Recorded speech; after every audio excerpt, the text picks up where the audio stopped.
Welcome to SK education online learning platform. My name is Sachin Kumar. या सिरीजमध्ये आपण आत्तापर्यंत ज्या काही सरळ सेवा परीक्षा झालेल्या आहेत त्या परीक्षांमध्ये जे काही इंग्रजीचे प्रश्न विचारण्यात आलेले आहे त्या प्रश्नांचं ॲनालिसिस करणार आहोत. आगामी काळात अनेक सरळ सेवा परीक्षा होणार आहेत आणि नवीन सरळ सेवा परीक्षांचं नोटिफिकेशन देखील येणार आहे.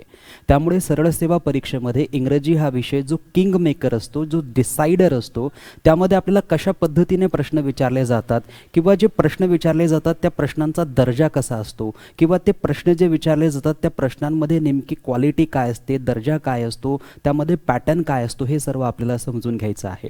2017 नंतरचं जे पॅटर्न सरळ सेवाचं आहे ते अगदी बदललेलं आहे आणि त्यामुळे इंग्रजीचे जे प्रश्न आहेत ते कसे विचारले जातात त्यासाठी आपण या विविध पेपर्सचं ॲनालिसिस करत आहोत. तर आजचा आपला पेपर आहे वनरक्षक हा पेपर. यामध्ये अत्यंत क्वालिटी क्वेश्चन्स विचारण्यात आलेले होते आणि अशाच प्रकारचे प्रश्न पुढेही सरळ सेवा परीक्षांमध्ये आपल्याला विचारले जाऊ शकतात. म्हणून या प्रश्नांचं ॲनालिसिस होणं, या प्रश्नांमध्ये दडलेलं जे पॅटर्न आहे ते आपल्याला समजणं, याचा अंदाज देणं आपल्यासाठी खूप महत्त्वाचं आहे. मग चला सुरुवात करूया पहिल्या प्रश्नाला. पहिला प्रश्न आहे, pick the synonym of the word and the word is proclaim. या ठिकाणी आपल्याला प्रोक्लेम हा शब्द दिलेला आहे. प्रोक्लेम या शब्दाचा समान अर्थाचा शब्द आपल्याला विचारलेला आहे. मग प्रोक्लेम या शब्दाचा अर्थ काय होतो, तर प्रोक्लेम या शब्दाचा अर्थ होतो उद्घोषणा करणे किंवा घोषणा करणे. ज्याला आपण सिंपल भाषेमध्ये डिक्लेअर किंवा अनाउन्स किंवा नोटिफाय म्हणतो, त्यालाच आपण चांगल्या भाषेमध्ये प्रोक्लेम असं म्हणत असतो. आणि म्हणून या ठिकाणी प्रोक्लेम जो आहे तो आपल्याला दुसरा सिनॉनिम्स देतो अनाउन्स, किंवा आपल्याला क्लिअरली माहिती आहे डिक्लेअर हा शब्द देखील घोषणा करण्यासाठी यूज केला जातो आणि नोटिफाय हा शब्द देखील आपल्याला घोषणा करण्यासाठी यूज केला जातो. मग बघा सिनॉनिम कोणता आहे. पहिल्याच ऑप्शनमध्ये आपल्याला अनाउन्स दिलेला आहे म्हणून फर्स्ट ऑप्शन आपलं राईट ऑप्शन असेल. सिक्रेसी म्हणजे काय, गुप्तता. कॉन्फिडेन्शियल जे असेल, सिक्रेट जे असेल, जी गुप्तता असेल त्याला आपण सिक्रेसी असं म्हणत असतो. हंबल म्हणजे काय, जो नम्र आहे, विनम्र आहे, त्याला आपण हंबल असं म्हणत असतो. आणि अनट्रू म्हणजे काय, जे फॉल्स आहे, जे चुकीचं आहे, त्याला आपण अनट्रू असं म्हणत असतो. मग या ठिकाणी जर आपल्याला प्रोक्लेम या शब्दाचा समानार्थी शब्द विचारला असेल तर तो कोणता असेल, एकतर अनाउन्स असेल किंवा डिक्लेअर असेल किंवा नोटिफाय असेल. हे सर्व शब्द आगामी सरळ सेवा परीक्षांच्या दृष्टिकोनातून महत्त्वाचे आहेत म्हणून या प्रत्येक शब्दाचा अर्थ आपल्याला माहिती असणं गरजेचं आहे. सिक्रेसी म्हणजे काय, गुप्तता.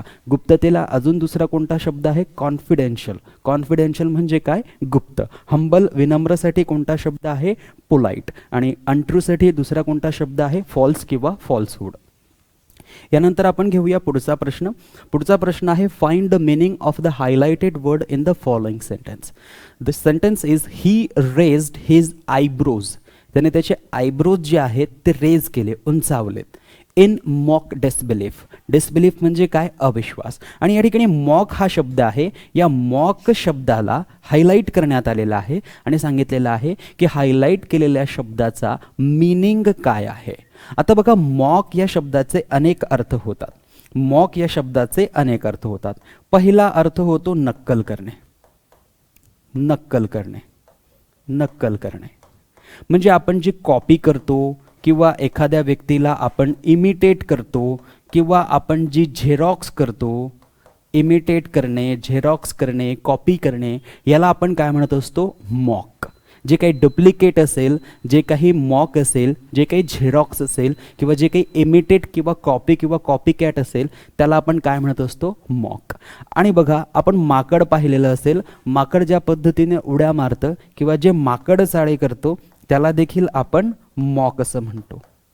माकड चाळे करणे किंवा याला आपण गंमत करणे असं देखील म्हणत असतो. गंमत करणे, एखाद्या व्यक्तीची गंमत केली जात असेल तर आपण त्याला मॉकरी हा शब्द यूज करत असतो आणि तो मॉक.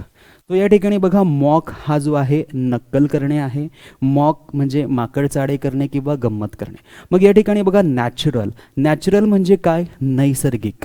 जे नैसर्गिक आहे ते मॉक असेल का, नाही. मॉकचा अर्थच मुळात होतो कशाची तरी कॉपी आहे, कशाची तरी डुप्लिकेसी आहे, कशाची तरी ती झेरॉक्स आहे. म्हणून नॅचरल हा त्याच्या विरुद्ध अर्थाचा शब्द होईल. जेन्युइन म्हणजे काय, जे खरं आहे, जे ओरिजिनल आहे, म्हणून जेन्युइन हाही त्या विरुद्ध अर्थाचा शब्द होईल. फेक म्हणजे काय, नकली. फेक म्हणजे काय? नकली, म्हणजे हुबेहूब ज्याची नक्कल केलेली असते परंतु जे ओरिजिनल नसतं त्याला आपण फेक म्हणतो. आणि कॉपी करणे किंवा इमिटेट करणे किंवा झेरॉक्स करणे किंवा मॉक करणे हे फेक करण्यासारखेच आहे. म्हणून या ठिकाणी meaning of this highlighted word काय होणार आपल्यासाठी? फेक होणार. आणि हा रेस्ट शब्द सर्वांना माहिती आहे, एकतर आराम किंवा आराम करणे. रेस्ट हा नाऊन असेल तेव्हा आराम या अर्थाने वापरला जाईल, रेस्ट हा व्हर्ब असेल तेव्हा आराम करणे या अर्थाने वापरला जाईल. म्हणून हे सर्व ऑप्शन्स मधील असलेले सर्व शब्द महत्त्वाचे आहेत. आता आपल्याला मॉकचा सिनॉनिम विचारलेला आहे. जर मॉकचा अपोजिट किंवा मॉकचा अँटॉनिम विचारला तर मग तो नॅचरल असेल किंवा जेन्युइन असेल. Clear?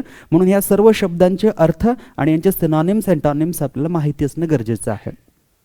Find the word opposite in meaning to the word indict. आता इंडिक्ट या शब्दाचा अपोजिट वर्ड सांगितलेला आहे.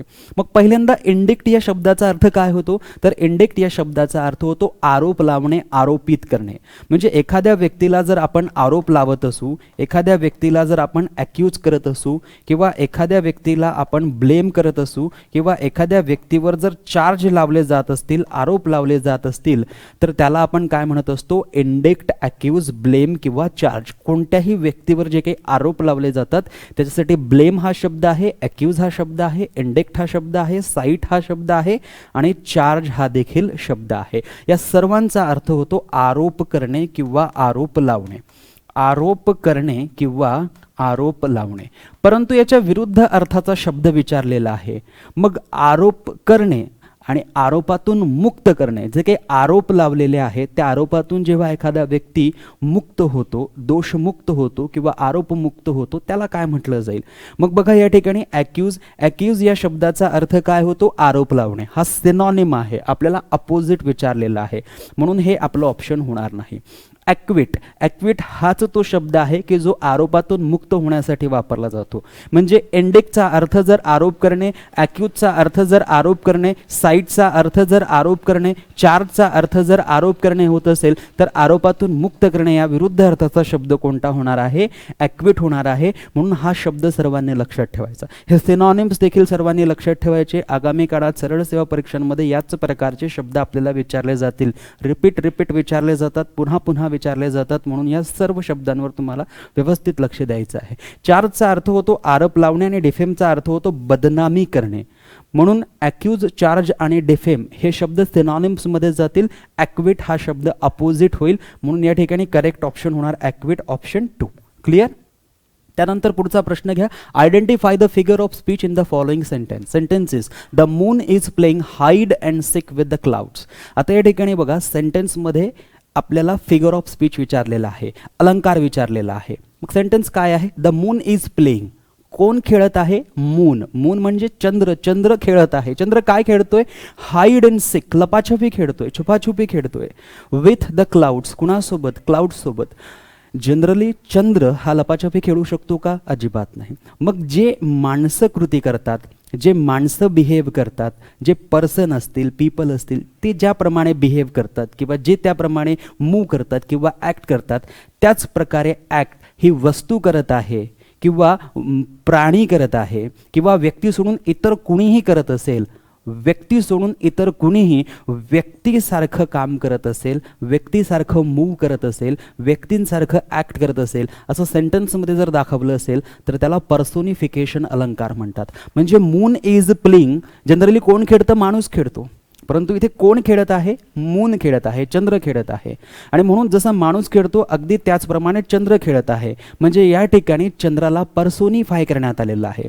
म्हणजे माणसाप्रमाणे मूव करतोय म्हणून मून पर्सोनिफाय झाला आणि तो खेळतोय म्हणून हा अलंकार पर्सोनिफिकेशन होईल. सो ऑप्शन 1 मध्ये बघा पर्सोनिफिकेशन आहे म्हणून करेक्ट ऑप्शन आपलं पर्सोनिफिकेशन होईल.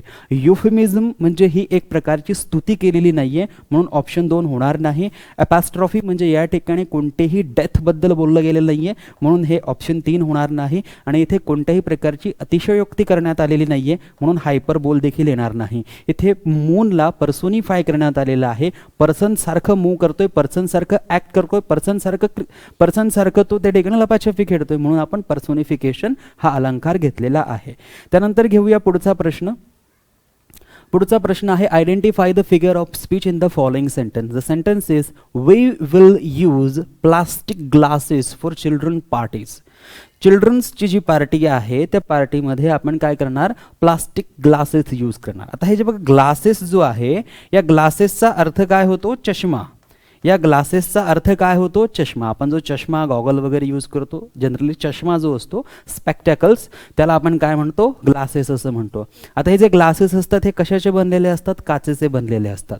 परंतु या ठिकाणी चष्मा हा काचेचा बनलेला असतो. हे जरी ओरिजिन असलं तरी या ठिकाणी प्लास्टिक ग्लासेस म्हटलेला आहे. म्हणजे चष्मा हा काचेचा असतो परंतु इथे तो कोणता सांगितलेला आहे, प्लास्टिक ग्लासेस सांगितलेला आहे. म्हणजे या ठिकाणी एक विरोधाभास क्रिएट होत आहे. दोन शब्द एकमेकांशी विरोधाभास क्रिएट करत आहेत. अशा परिस्थितीत ऑक्सिमोरॉन हा अलंकार तयार होतो. त्यामुळे या ठिकाणी ऑक्सिमोरॉन ऑप्शन 3 मध्ये आहे. युफिझम ही कोणाची तारीफ किंवा स्तुती नाही म्हणून ऑप्शन 1 कॅन्सल होणार. मेटाफोर डायरेक्ट तुलना केलेली नाही म्हणून मेटाफोर होणार नाही. ॲज एडजेक्टिव्ह ॲज किंवा लाईक याप्रमाणे शब्द यूज झालेला नाही म्हणून सिमिली देखील येणार नाही. सो एकच शिल्लक राहिलं ऑक्सिमोरॉन. म्हणून प्लास्टिक ग्लासेस जिथे जिथे दिसेल तिथे तिथे ऑक्सिमोरॉन हा फिगर ऑफ स्पीच तयार होईल. यानंतर घेऊया पुढचा प्रश्न. पुढचा प्रश्न आहे identify the figure of speech in the following sentence. या परीक्षेमध्ये फिगर ऑफ स्पीचवर जवळपास 3 ते 4 प्रश्न विचारण्यात आलेले आहे. त्यामुळे आगामी सरळ सेवा परीक्षेमध्ये आपल्याला फिगर ऑफ स्पीचवर 1 ते 2 प्रश्न विचारले जाऊ शकतात. म्हणून या प्रश्नांचा सराव आपला झाला पाहिजे म्हणून आपण या सिरीजमध्ये अशा प्रकारचे प्रश्न घेत आहोत. She is as thin as rake. आता या ठिकाणी बघा ॲज थिन ॲज हे पॅटर्न आहे.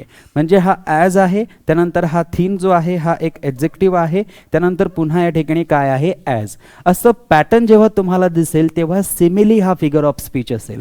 असं पॅटर्न जेव्हा तुम्हाला दिसेल तेव्हा सिमिली हा फिगर ऑफ स्पीच असेल. सिमिली ऑप्शन 4 मध्ये आहे. हे दिसतंय खालचं सर्वांना, ओके. सो या ठिकाणी बघा मेटाफोर येणार नाही, हायपरबोल अतिशयोक्ती येणार नाही, ॲपॅस्ट्रॉफी डेथ बद्दल काहीही बोललेलं नाही म्हणून ॲपॅस्ट्रॉफी हा अलंकार देखील येणार नाही. सो ॲज थिन ॲज आहे म्हणजे क्लिअरली हा सिमिली अलंकार आहे.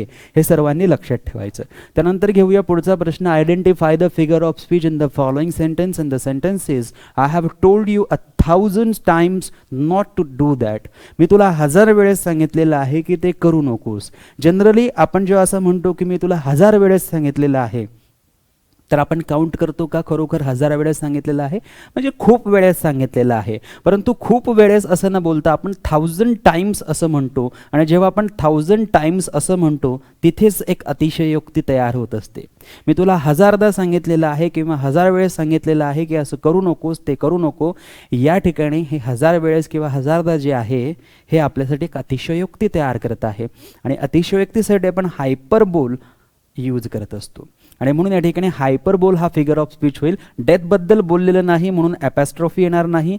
इथे कोणतीही गोष्ट की पर्सोनिफाय करण्यात आलेली आहे म्हणजे व्यक्ती सोडून इतर सर्वांना व्यक्तीसारखं मूव किंवा ॲक्ट करत आहे असं दिसत नाही म्हणून पर्सोनिफाय येणार नाही, पर्सोनिफिकेशन येणार नाही. कोणाची तारीफही केलेली नाही आहे म्हणून युफिमिझम सुद्धा येणार नाही. तर हे 4 प्रश्न होते फिगर ऑफ स्पीचचे एकाच परीक्षेमध्ये. त्यामुळे शब्द आणि फिगर ऑफ स्पीच आणि ॲक्टिव्ह व्हॉइस, पॅसिव्ह व्हॉइस आणि टेन्स या 4च चॅप्टर्सवर या परीक्षेमध्ये प्रश्न विचारण्यात आलेले आहे. व्होकॅब्लरी वेगवेगळ्या पार्टमध्ये डिवाइड करण्यात आलेली होती. तर आपण घेऊया पुढचा प्रश्न. पुढचा प्रश्न बघा find the meaning of the word and the word is glutton. Glutton या शब्दाचा अर्थ होतो खादाड. ज्याला खायला खूप लागतं त्याला ग्लटन असं म्हणतात. सो सरप्राईज म्हणजे आश्चर्यचकित होत नाही. मीनिंग विचारलेला आहे म्हणजे समानार्थी शब्द. फास्टिंग म्हणजे उपवास करणे. ग्लटन हा त्याच्या विरुद्ध अर्थाचा शब्द आहे फास्टिंग. हॉग म्हणजे खूप जास्त खाणे. शॉपर म्हणजे आपल्याला माहिती आहे जो दुकान चालवतो त्याला आपण शॉपर असं म्हणतो. सो ग्लटनसाठी करेक्ट शब्द काय होणार, हॉग. दोघे शब्दांचा अर्थ काय होतो, खूप जास्त खाणे, प्रमाणाच्या बाहेर खाणे, ओव्हर इटिंग करणे. पुढे बघा pick the correct idiom which fits into the sentence and the sentence is I reached my son school. मी माझ्या मुलाच्या शाळेत पोहोचलो before the annual day could start. जे वार्षिक दिवस होता, वार्षिक संमेलन असेल शाळेमध्ये तर तेव्हा मी पोहोचलो माझ्या सनच्या स्कूलमध्ये. ॲट स्टोन्स थ्रो येईल का, ॲट स्टोन्स थ्रोचा अर्थ होतो शॉर्टेस्ट डिस्टन्स. ॲट स्टोन्स थ्रोचा अर्थ होतो शॉर्टेस्ट डिस्टन्स. आणि बघा मागचा एक व्हिडिओ आहे, मी त्यामध्ये तुम्हाला सांगितलं होतं की त्यामध्ये ॲज द क्रो फ्लाईज हा एक इडियम होता, त्याचा अर्थही शॉर्टेस्ट डिस्टन्स होता. आणि आता ॲज स्टोन्स थ्रो म्हणजे शॉर्टेस्ट डिस्टन्स म्हणजे लवकर जिथे जाता येईल तो. सो बघा, I reached my son school at a stone's throw before the annual day could start. तर या ठिकाणी स्टोन्स थ्रो म्हणजे काय, शॉर्टेस्ट डिस्टन्स, आणि शॉर्टेस्ट डिस्टन्सचा या ठिकाणी काहीही संबंध येत नाही. त्यानंतर बघा ॲट सी म्हणजे काय, डिफिकल्टी. सो डिफिकल्टी आहे का इथे, अजिबात नाही. इन द निक ऑफ टाईमचा अर्थ काय होतो, क्विकली. इन द टाईम वेळेवर पोहोचणे. जेव्हा तुम्ही कुठेतरी वेळेवर पोहोचतात किंवा जेव्हा तुमचं एखादं पार्सल वेळेवर येतं किंवा जेव्हा एखादा कार्यक्रम वेळेवर सुरू होतो, इन द टाईम सुरू होतो, त्याला आपण म्हणत असतो in the nick of time, म्हणजे अगदी वेळेवर जसं सुरू होणार अगदी तसंच. मग बघा, I reached my son school in the nick of time before the annual day could start. Annual day start होणार इतक्यातच मी माझ्या सनच्या स्कूलमध्ये पोहोचलो. In the nick of time. So या ठिकाणी करेक्ट इडियम होणार in the nick of time. In the nick of टाईमचा अर्थ होतो वेळेवर, अगदी वेळेवर. आणि थ्रू द नोज अगेन हा रिपीट झालेला आहे, मागच्या वनरक्षकच्या पेपरमध्ये पुन्हा एकदा आलेला होता. थ्रू द नोज याचा अर्थ होतो वाजवी किमतीपेक्षा जास्त किंमत मोजणे. एखाद्या वस्तूची किंमत 1000 असेल आणि त्यासाठी तुम्ही 5000 मोजले असतील, so you are paying through nose, आणि म्हणून हे सुद्धा ऑप्शन होणार नाही. म्हणून या ठिकाणी in the nick of time हे करेक्ट इडियम असेल. हे सर्व इडियम्स आहेत. ॲट अ स्टोन्स थ्रोचा अर्थ होतो शॉर्टेस्ट डिस्टन्स. शॉर्टेस्ट डिस्टन्ससाठी ॲज द क्रो फ्लाईज हा देखील एक इडियम आहे. ॲट सी म्हणजे डिफिकल्टी. इन द 6 and 7चा अर्थही होतो in difficulty. In the nick of time म्हणजे ऑन टाईम किंवा इन टाईम आपण म्हणतो. Through the nose, pay through the नोजचा अर्थ काय होतो, वाजवी किमतीपेक्षा जास्त किंमत देणे. त्यानंतर पुढील प्रश्न बघा, pick the correct meaning of the idiom or phrase for the underline sentences. He has joined the army of his own accord. आता बघा, his own म्हणजे त्याने स्वतः, आणि accord या शब्दाचा अर्थ होतो अनुमती, संमती, परवानगी. सो त्याच्या स्वतःच्या परवानगीने, त्याच्या स्वतःच्या अनुमतीने, त्याच्या स्वतःच्या इच्छेने त्याने काहीतरी केलेलं आहे. मग काय, he has joined the army, त्याने आर्मी जॉईन केलेली आहे. त्याने आर्मी जॉईन केलेली आहे ऑफ हिज ओन अकॉर्ड, स्वतःच्या इच्छेने, स्वतःच्या परवानगीने, स्वतःच्या अनुमतीने त्याने आर्मी जॉईन केलेली आहे. मग बघा, विदाउट बिंग फोर्स, कोणी फोर्स केलेला आहे का त्याला, अजिबात नाही. स्वतःच्या अनुमतीने, स्वतःच्या इच्छेने त्याने आर्मी जॉईन केलेली आहे. With everyone's consent. कन्सेंटचा अर्थ ही काय होतो, परवानगी. कन्सेंटचा अर्थ काय होतो, परवानगी. अकॉर्डचा अर्थही काय होतो, परवानगी. परमिशनचा अर्थही काय होतो, परवानगी. ओके, परंतु इतरांनी परवानगी दिलेली आहे का, सर्वांच्या परवानगीने त्याने आर्मी जॉईन केलेली आहे का, ऑन हिज ओन अकॉर्ड म्हणजे हे होणार नाही. On being force to do something, कुणीतरी फोर्स केलेला आहे का हे करण्यासाठी, अजिबात नाही. ॲक्ट विदाउट थिंकिंग, कुठलाही विचार न करता केलेलं कृत्य आहे का, नाही. हिज ऑन अकॉर्ड, त्याच्या स्वतःच्या इच्छेने, त्याच्या स्वतःच्या अनुमतीने त्याने केलेलं आहे, म्हणजे विदाउट बिंग फोर्स, कुणीही त्याला फोर्स केलेला नाही. त्याने स्वतःच्या अनुमतीने ते आर्मी जी आहे ती आपली जॉईन केलेली आहे. तर या पद्धतीने हे करेक्ट आन्सर होईल. त्यानंतर घेऊया pick the correct idiom which fits into the sentence. Oh don't mention the fight they had many months back. कृपया ती फाईट, काही महिन्यांपूर्वी झालेले ते फाईट किंवा भांडण पुन्हा मेन्शन करू नका. Let dot dot dot, take to task, take a leaf out of one's book, sleeping dogs lie आणि dance to your own tune. आता बघा, oh don't mention the fight they had many months back. काही महिन्यांपूर्वी, अनेक महिन्यांपूर्वी त्यांच्यामध्ये जी काही fight झालेली होती त्या फाईटबद्दल पुन्हा मेन्शन करू नको. Let dot dot dot take to task. आता लेट नंतर टेक टू टास्क म्हणता येईल का, नाही. टेक टू टास्क म्हणजे काय, काहीतरी काम हाती घेणे. कोणतंही काम जेव्हा आपण हाती घेतो तेव्हा त्याला आपण म्हणतो take to task. Take a leaf out of one's book. Take a leaf out of one's book म्हणजे काय, कॉपी करणे, इमिटेट करणे. आताच आपण कॉपी करणे, इमिटेट करण्यासाठी मॉक हा शब्द पाहिलेला आहे. कोणाचं तरी मॉक करणे, इमिटेट करणे, कॉपी करणे, झेरॉक्स करणे, त्याला आपण काय म्हणतो, take a leaf out of one's book. म्हणजे या ठिकाणी कॉपी करण्याचा काही संबंध येत नाही. लेट स्लीपिंग डॉग्स लाय, जे स्लीपिंग डॉग्स आहेत त्यांना झोपलेलं राहू द्या. म्हणजेच काय की जे मॅटर ऑलरेडी झालेलं आहे ते पुन्हा उकरून काढू नका, त्याच्यामुळे प्रॉब्लेम होऊ शकतो. मग इथे तसंच आहे. ओ don't mention the fight they had many months back, काही महिन्यांपूर्वी त्यांच्यामध्ये जी काही फाईट झाली होती त्याच्याबद्दल पुन्हा मेन्शन करू नका. जे काही पास्ट आहे ते पास्टच राहू द्या, पास्ट उकरून काढू नका. सो लेट स्लीपिंग डॉग्स लायचा अर्थ तोच होतो, पास्ट राहू द्या, पास्टबद्दल पुन्हा एकदा काही मेन्शन करू नका, otherwise things will be getting in trouble. त्यानंतर बघा, dance to your own tune. Dance to someone's tune किंवा डान्स टू युअर ओन ट्यूनचा अर्थ काय होतो, स्वतःच्या तालावर नाचणे किंवा दुसऱ्याच्या तालावर नाचणे. म्हणजे दुसरा जसं म्हणेल तसं अगदी करणे. या ठिकाणी त्याचा काही अर्थ घेतला जाणार नाही, म्हणून स्लीपिंग डॉग्स लाय जो इडियम आहे, लेट द स्लीपिंग डॉग्स लाय, तो या ठिकाणी युजफुल राहील.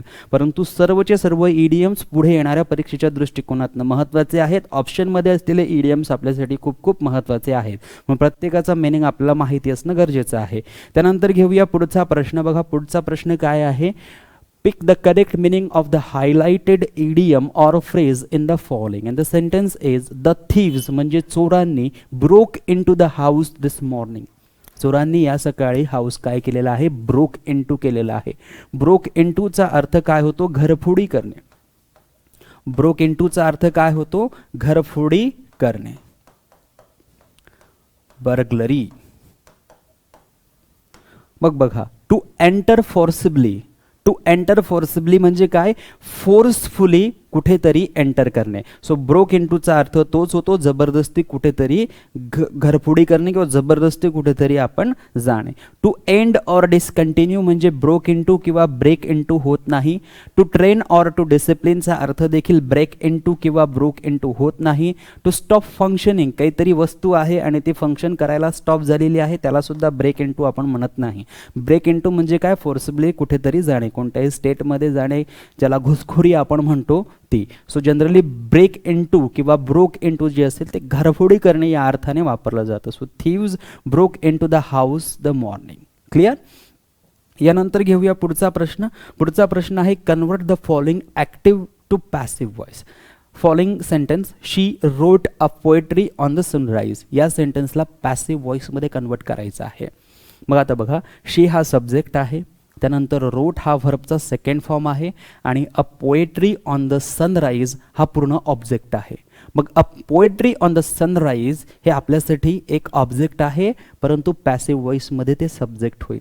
म्हणून बघा, अ poetry on sunrise, a poetry on sunrise, a poetry on sunrise and again a poetry on sunrise. सर्वांची सुरुवात अ पोएट्री ऑन सनराईजने झालेली आहे. मग आता बघा, या ठिकाणी V2 आहे म्हणजे व्हर्बचा सेकंड फॉर्म आहे.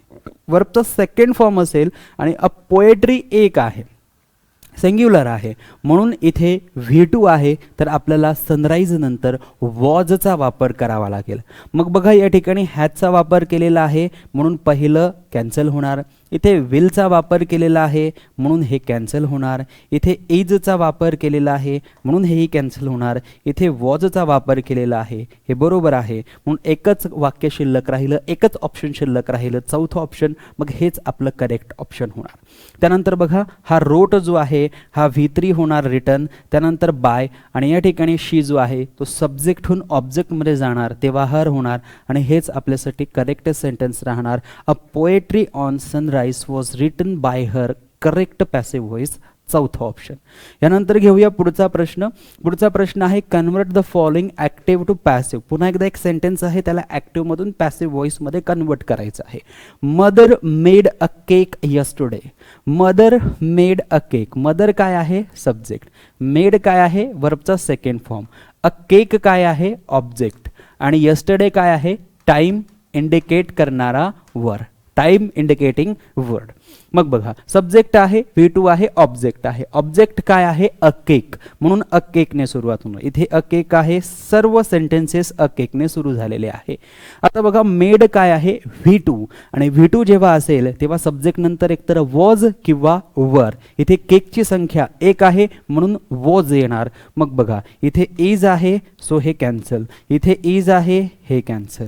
इथे डायरेक्ट मेड V2 दिलेला आहे म्हणजे हे सुद्धा कॅन्सल. इथे वॉज आहे म्हणजे हे बरोबर. क्लिअर?